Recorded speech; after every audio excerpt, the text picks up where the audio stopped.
one common hadith quoted very often to malign the Muslims.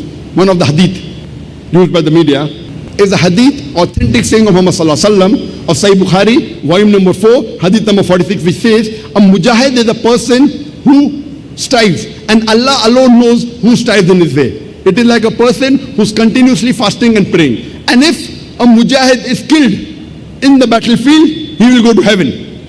And if he returns back safely, he will get the booty of war. Now this hadith is usually used by the media to attack Islam. What kind of religion is this? You go for war and then you're killed, you go to heaven. What type of religion? If you read Bhagavad Gita, I'm continuing, Bhagavad Gita chapter number 2, verse number 37, it says, Shri Krishna, Almighty God of the Hindus, is telling to Arjun that you are a Kshatriya. If you are killed in the battlefield, you will go to Swarg. Swarg is heaven. And if you come back safely, you will get the booty of war.